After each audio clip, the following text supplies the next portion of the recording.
Hello friend, welcome to my channel JD science classes में आप सभी का स्वागत है। जैसा कि हम एसएससी जीडी के लिए जो है आदित्य रंजन सर बुक के जो है प्रैक्टिस सेट सॉल्व कर रहे हैं, तो आज का हमारा ये प्रैक्टिस सेट नंबर 14 नंबर का होगा, 14वें नंबर का होगा। ठीक है भाई, आशा करता हूँ आप सभी अच्छे होंगे और आपकी तैयारी अच्छी चल रही होगी। अगर आप हमारे चैनल पर नए हैं तो चैनल को सब्सक्राइब कर लीजिएगा और बेल आइकन प्रेस कर दीजिएगा ताकि आपको नोटिफिकेशन मिलता रहेगा। चलिए भाई, इसमें हम पढ़ेंगे सामान्य जानकारी जीके जीएस के और हिंदी के पार्ट को कवर करेंगे। ठीक है, और रीजनिंग के हम आपको अलग करा रहे हैं। ठीक है भाई, आइए देखते हैं। पहला प्रश्न आपसे पूछा जा रहा है, देखिए, कह रहे हैं कि निम्नलिखित में से कौन सा विकल्प भारतीय संविधान के अनुसार सही सुमेलित नहीं वाला आपको पता करना है। चलिए भाई, सही देखती है। कह रहे हैं निर्वाचन आयोग अनुच्छेद 324 में है, बिल्कुल भाई है। वित्त आयोग अनुच्छेद 280 में है, बिल्कुल है। नियंत्रक एवं महालेखा परीक्षक अनुच्छेद 148 में है, बिल्कुल है। कहने कि भारत का महान्यायवादी अनुच्छेद 86 में क्या है? नहीं भाई, यही आपका गलत हो गया, यही आपका गलत हो गया, मतलब गलत वाला ही बताना था और आपका यही सही हो जाएगा। अब इसका देखिए, भारत का महान्यायवादी ये अनुच्छेद कितने में होता है भाई? 76 में होता है ना, अनुच्छेद 76 में होता है। इस प्रकार आपका डी नंबर जो है सुमेलित नहीं है। ठीक है, इस समय आपको ध्यान रखना। अगर आपको पूछे वर्तमान में महान्यायवादी कौन है, तो भाई ये आप जानते हैं, आर वेंकट रमणी हैं। ठीक है, ये आपको ध्यान रखना। देखिए, यह जो है महान्यायवादी जो है, यह जो है देश के सर्वोच्च कानून अधिकारी होते हैं। ठीक है, इनकी नियुक्ति कौन करता है, ये भी आपसे पूछा जाता है, राष्ट्रपति द्वारा की जाती है। ठीक है, ये आपको ध्यान रखना है। ठीक है, देखिए, महान्यायवादी संसद के दोनों सदन की कार्यवाही में भाग ले सकता है। ठीक है, कार्यवाही में भाग ले सकता है, बोल सकता है, लेकिन देखिए, लेकिन किंतु परंतु जहां आता है वहां सावधान, वह वोट नहीं दे सकता। क्या भाई? वोट नहीं कर सकता है। ठीक है, वह जो है दोनों सदन में, लोकसभा और राज्यसभा में क्या कर सकता है? भाग ले सकता है, बोल सकता है, लेकिन वोट नहीं कर सकता। ये आपको सब पूछा जाता है प्रश्न।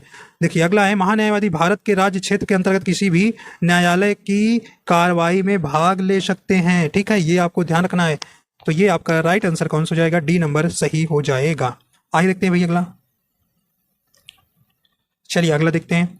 कहने शीघ्र सुधारात्मक कार्रवाई ढांचा निम्नलिखित में किस क्षेत्र से संबंधित है? ये आपको बताना है। राइट आंसर हो जाएगा आपका, किससे संबंधित है ये भाई?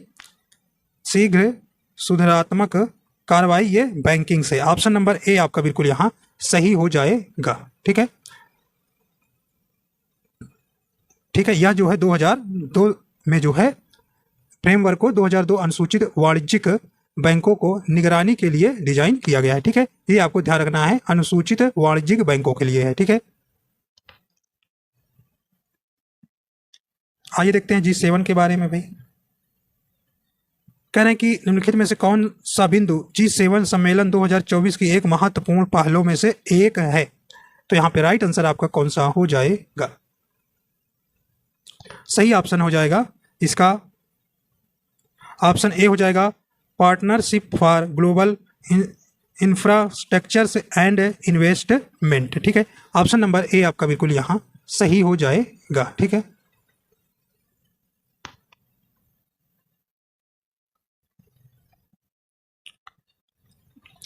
निम्नलिखित में से किस प्रकार के वनों का भारत के कुल वन आच्छादन में सर्वाधिक प्रतिशत योगदान है? किस प्रकार के वन का योगदान है भाई? राइट आंसर आपका यहां हो जाएगा, तो यहां पे ऑप्शन नंबर राइट हो जाएगा, बी नंबर, उष्णकटिबंधीय शुष्क पर्णपाती वन। ठीक है, भारत के कुल वन आच्छादन में जो है सर्वाधिक प्रतिशत योगदान किसका है? उष्णकटिबंधीय शुष्क पर्णपाती वन का है। ठीक है, ये आपको ध्यान रखना है। अगर सबसे ज्यादा वन जानते हैं कहाँ पाया जाता है भाई? सबसे ज्यादा वन कहाँ पाया जाता है? ये आप एमपी में, ठीक है, मध्य प्रदेश में पाया जाता है। ठीक है, इसके अगर क्रम में देखा जाए दूसरे स्थान पे कौन है? अरुणाचल प्रदेश। ठीक है, अरुणाचल प्रदेश, तीसरे पे छत्तीसगढ़, चौथे पे उड़ीसा और पांचवे पे महाराष्ट्र है। ठीक है, ये आपको ध्यान रखना है।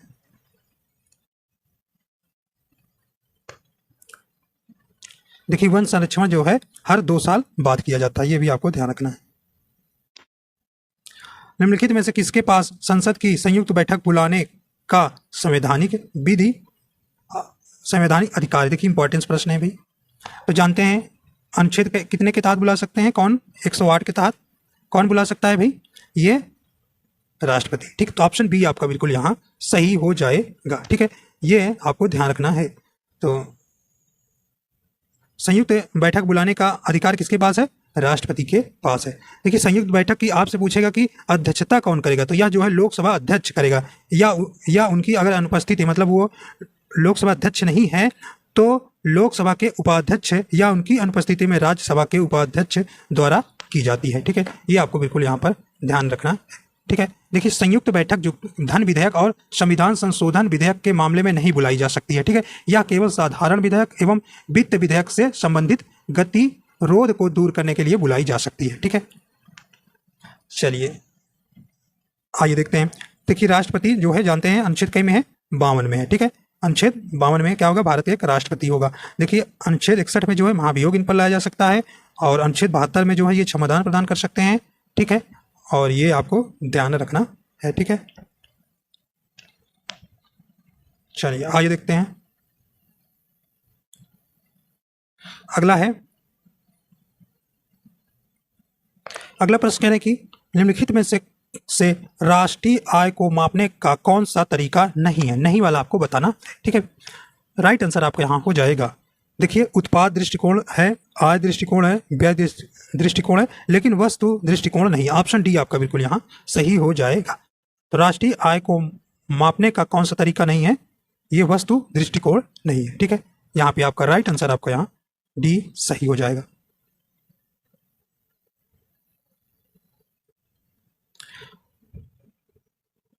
करें कि मरगोम कली एक पारंपरिक लोक कला है जो स्पेस राज्य से संबंधित है। ठीक है, ये मधुबनी कहाँ का चित्रकला है भाई, ये कहाँ का है, बिहार का है। ठीक है, ये भी आपको याद रखना है।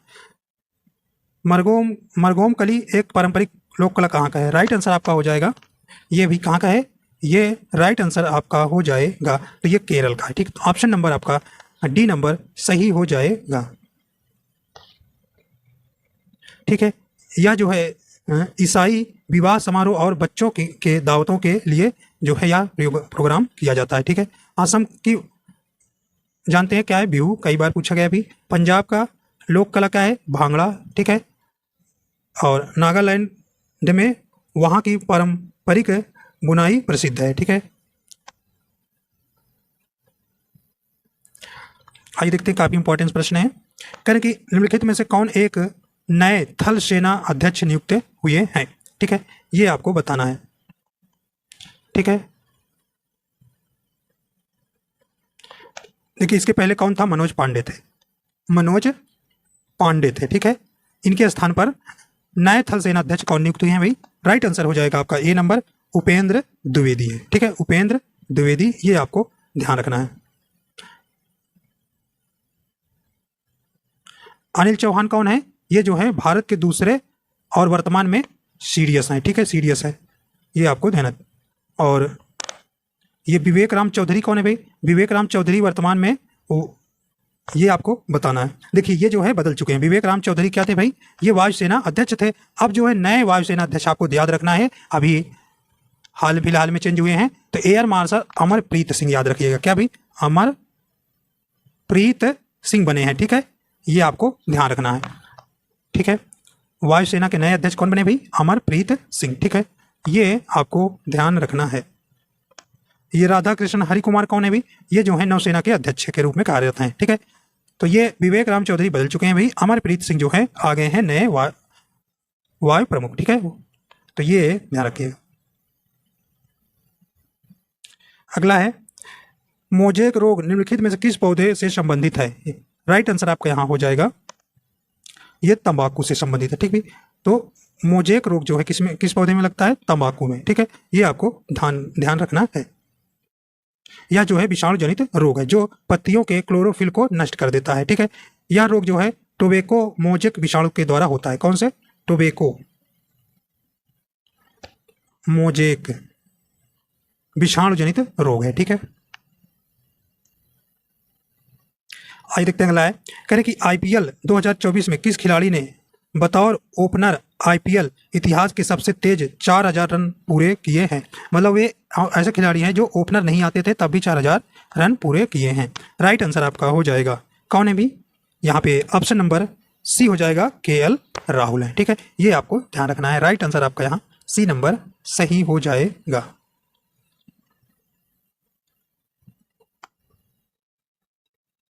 निम्नलिखित में से किसे व्हाइट माउंटेन के नाम से भी जाना जाता है? बताइए। राइट आंसर आपका यहाँ हो जाएगा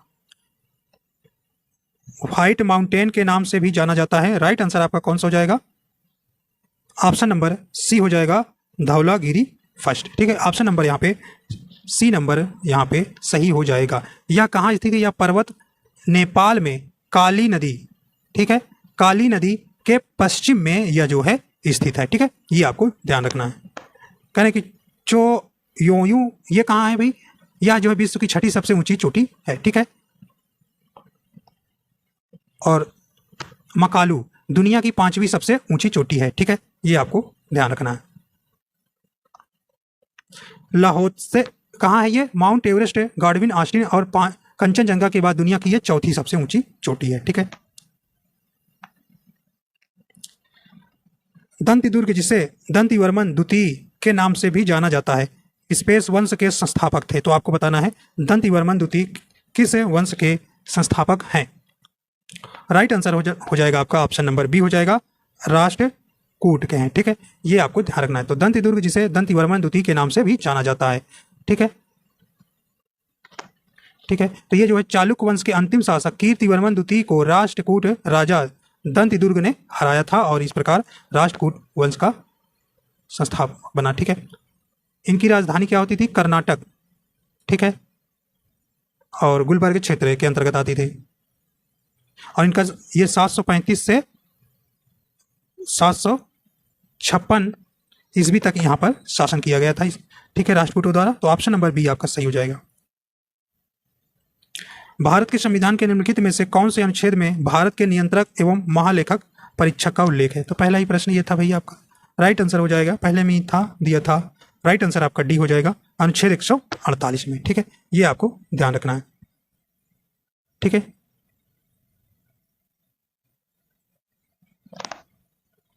और देखिए अनुच्छेद 156 में क्या है? 156 में राज्यों के राज्यपाल की पदावधि है। ठीक है, अनुच्छेद 280 में क्या है भाई? वित्त आयोग है। ठीक है, और 352 में आप जानते हैं राष्ट्रीय आपातकाल से संबंधित है। अरुण ग्रह निम्नलिखित में से किस गैस की उपस्थिति के कारण हरे रंग का दिखाई देता है? ठीक है, तो यहाँ पे राइट आंसर हो जाएगा, सही ऑप्शन हो जाएगा, ऑप्शन बी हो जाएगा, मीथेन, जिसे मार्स गैस कहते हैं। ऑप्शन नंबर बी आपका बिल्कुल यहाँ सही हो जाएगा। ठीक है, आपको एक यहाँ पे अरुण ग्रह और शुक्र ग्रह ऐसे ग्रह हैं जो पूर्व से पश्चिम की ओर घूमते हैं। ठीक है, शुक्र और बुध के कोई भी उपग्रह नहीं है, ये आपको ध्यान रखना है। ठीक है, और सूर्य के सबसे नजदीक आप जानते हैं कौन की ग्रह है? बुध है। ठीक है, और अगर आपसे पूछे सबसे गर्म कौन ग्रह है तो शुक्र बताएंगे, और सबसे ठंडा ग्रह कौन है? अरुण बताएंगे। ठीक है, अरुण ग्रह बताएंगे, और सबसे बड़ा ग्रह कौन है भाई? बृहस्पति है। ठीक है, तो ये आपको बिल्कुल ध्यान रखना है। अगला देखते हैं, राष्ट्रीय सुशासन दिवस प्रतिवर्ष कब मनाया जाता है? तो देखिए राइट आंसर हो जाएगा, तो ये जो है प्रधानमंत्री अटल बिहारी वाजपेयी की जयंती पर उपलक्ष्य में मनाया जाता है। ठीक है, और राष्ट्रीय सुशासन दिवस पहली बार 2014 में मनाया गया था। ठीक है, राइट आंसर हो जाएगा आपका यहाँ पे ऑप्शन नंबर बी हो जाएगा, 25 दिसंबर को। ठीक है, अगला है, फरवरी 2024 में प्रधानमंत्री नरेंद्र मोदी द्वारा देश के दूसरे अंतरिक्ष पोर्ट का शिलान्यास कहाँ किया गया है? तो ये कहाँ किया गया अभी? राइट आंसर हो जाएगा, तो ये ऑप्शन नंबर बी हो जाएगा, तमिलनाडु में। आइए देखते हैं, केमिस्ट्री का प्रश्न है, यानी कि सोल्डर किसका मिश्र धातु है? ठीक है, तो ये देखिए सोल्डर का उपयोग जानते हैं आप कहाँ होता है भाई? बिजली के तारों को एक साथ वेल्डिंग करने के लिए किया जाता है। ठीक है, राइट आंसर कौन सा हो जाएगा? ऑप्शन डी हो जाएगा, सीसा और टिन। ठीक है, सीसा और टिन के मिश्रण से जो है यह बनाया जाता है। ठीक है, इसका गलनांक जो है कम होता है। ठीक है,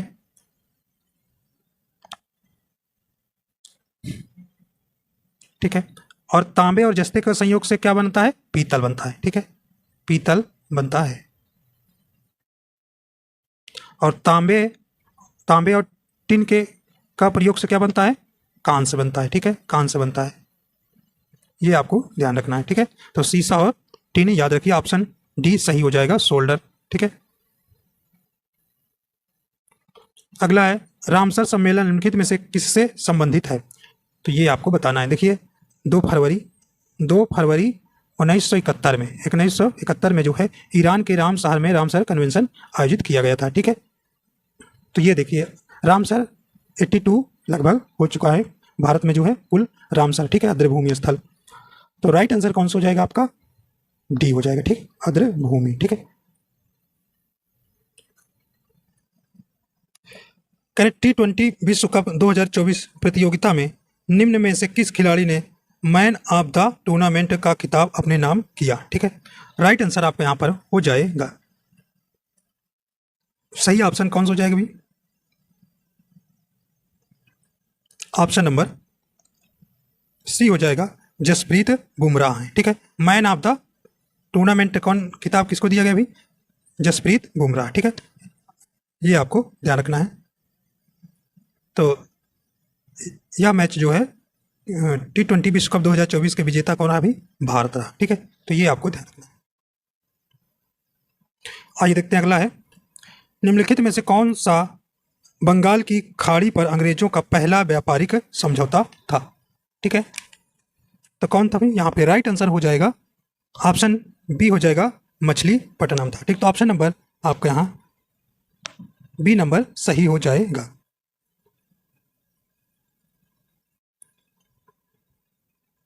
तो मछलीपट्टनम या मसूलीपट्टनम दक्षिणी भारत के पूर्वी आंध्र प्रदेश राज्य में बंगाल की खाड़ी के किनारे स्थित एक क्या था, शहर है, जो 1611 में स्थापित पहला ब्रिटिश समझौता था। ठीक है, देखिए फ्रांसीसियों ने 1667 ईस्वी में जो है, अंग्रेजों ने 1613 में अपना पहला कारखाना सूरत में स्थापित किया था, ये भी आपको ध्यान रखना है। ठीक है, चलिए भाई आइए आप चलते हैं हिंदी के प्रश्न पर। ठीक है, आइए देखते हैं हिंदी के प्रश्न। देखिए पहला प्रश्न आपसे पूछा जा रहा है, दिए गए वाक्य में रेखांकित खंड को प्रतिस्थापित करने के लिए उपयुक्त विकल्प का चयन करें। यहाँ पे आपका राइट आंसर हो जाएगा, कहें कि हिमालय पर चढ़ना। ठीक है, कहें हिमालय पर चढ़ना एक दुष्कर कार्य है, तो ये दुष्कर का यहाँ पे आपको अर्थ बतलाना है। ठीक है, कौन सा हो जाएगा भी, तो यहाँ देखिए ऑप्शन डी हो जाएगा, कष्ट साकर होने वाला कार्य। ठीक है, ये आपका राइट आंसर हो जाएगा, ए डी नंबर। ठीक है, देखिए जो बदला ना जा सके उसके लिए क्या होता है, अपरिवर्तनीय शब्द होता है। सरलता से प्राप्त होने वाला दुर्लभ होता है। ठीक है भाई, जो पहले कभी ना हुआ सुना गया हो वे क्या कहता है, अश्रुत पूर्व कहते हैं। अगला है, करें कि दिए गए वाक्य में रेखांकित खंड को प्रतिस्थापित करने के लिए उपयुक्त विकल्प का चयन करें। ठीक है, ये देखिए वाक्य है, 3 या उससे कम रिएक्टर परिमाण की तीव्रता का भूकंप अक्सर देखिए अगोचर होता है, तो अगोचर को आपको अर्थ बतलाना है। यहाँ पे राइट आंसर हो जाएगा, सही ऑप्शन क्या हो जाएगा, ऑप्शन सी हो जाएगा इसका, जिसका अनुभव इंद्रियों को ना हो उसे क्या कहते हैं, अगोचर। ठीक है, ऑप्शन नंबर आपका सी सही हो जाएगा। ठीक है, देखिए तत्काल उत्तर देने वाले के लिए एक शब्द क्या होता है, प्रत्यानुमति। ठीक है, और एक स्थान पर टिक कर न रहने वाला के लिए एक शब्द क्या होता है, या यावत। क्या होता है, या यावत। ठीक है, या यावर। ठीक है भाई, या यावर ये आपका हो जाएगा। और जो कहा ना जा सके उसके लिए एक शब्द अकथनीय कहते हैं। ठीक है, आइए यहाँ पे कुछ कह रहे हैं कि अगला प्रश्न कह रहे हैं कि दिए गए वाक्य का वह भाग ज्ञात करें जिसमें कोई त्रुटि है।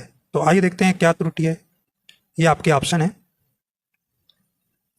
कह रहे वन, पर्वत, नदी, नाले, निर्झर, कछार, पटमर, चट्टान, वृक्ष, लता, झाड़ी, फूल, शाखा, पशु, पक्षी, आकाश, मेघ, नक्षत्र, समुद्र इत्यादि ऐसे ही चिर सहचर रूप हैं। तो ये आपको बताना है कौन से इसमें एकदम सही पर्यायवाची वाला होगा। ठीक है, राइट आंसर कौन सा हो जाएगा,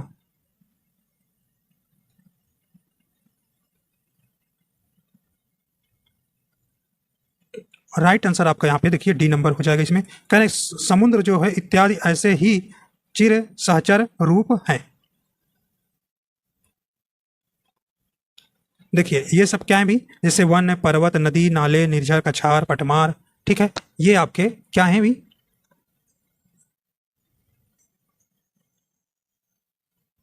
इनके वाक्य रूप है। ठीक है, वाक्य जो है कैसा है, ये वाक्य जो है बहुवचन है, इसलिए इसका अंत भी कैसा होना चाहिए, वाक्य अंत भी बहुवचन के रूप में होना चाहिए। शुद्ध वाक्य रूप क्या, जैसे वन, पर्वत, नदी, नाले, निर्झर, कछार, पटमर्श, चट्टान, वृक्ष, लता, झाड़ी, फूल, शाखा, ठीक है, पशु, पक्षी, आकाश, मेघ, नक्षत्र, समुद्र इत्यादि, ऐसे ही चिर, सहज, चर रूप होगा।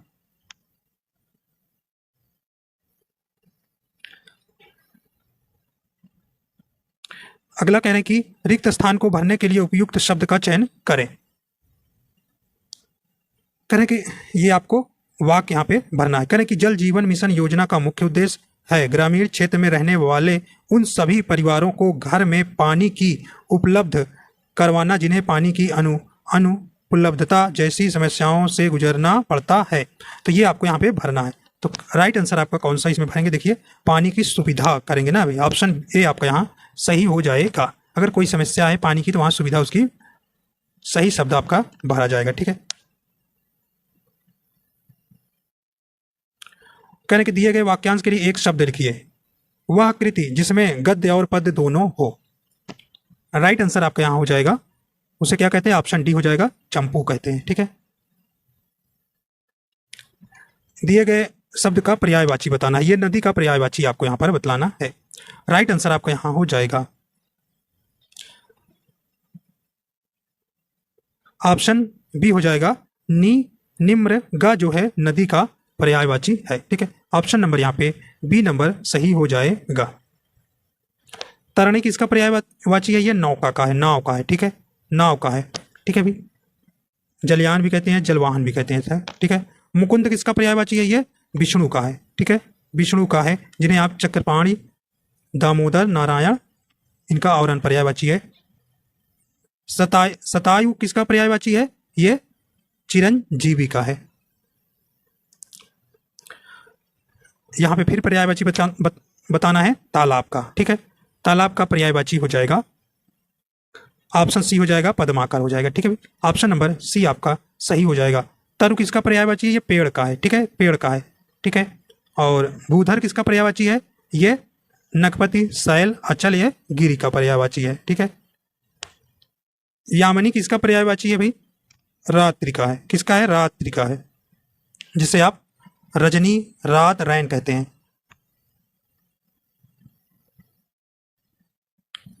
निम्नलिखित मुहावरे लोकोक्ति का अर्थ बताइए। कहने की नाक रगड़ना, बताइए।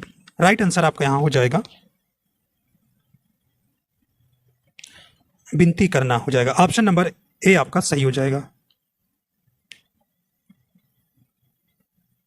अब ये आपका गद्यांश है 69-73 तक। ठीक है, तो ये आप करिएगा। ठीक है, आपको दिखा दे रहे हैं सब चीज, ये आपको भरना रहेगा। आइए देखते हैं आगे क्या है। कहने के दिए गए शब्द का उपसर्ग चुने, प्रत्येक में कौन सा उपसर्ग है। ठीक है, तो उपसर्ग जो है मूल शब्द के पहले लगता है। ठीक है भाई, तो ये बताना है। देखिए प्रत्येक का आपको एक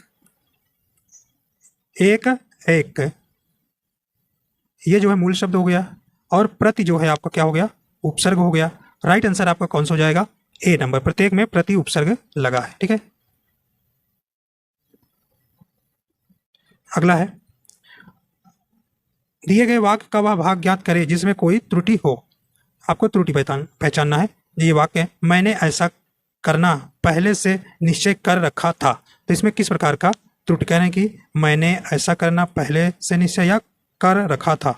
राइट आंसर आपका यहां हो जाएगा, देखिए इसमें जो है संज्ञा संबंधी त्रुटि है। ठीक है, शुद्ध राइट आंसर कौन सा हो जाएगा, सी नंबर। ठीक है, सी नंबर में जो है त्रुटि है। शुद्ध वाक्य होगा कैसे, मैंने ऐसा करना पहले से निश्चित कर रखा था। ठीक है, तो यहां पे राइट आंसर आपका सी नंबर सही हो जाएगा।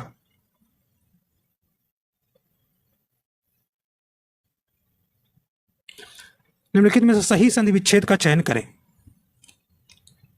कहना स्व प्लस छंद, स्वच्छंद, शरत चंद्र, पौड़ या चिन्मय, इनमें कौन सा संधि सही वाला है?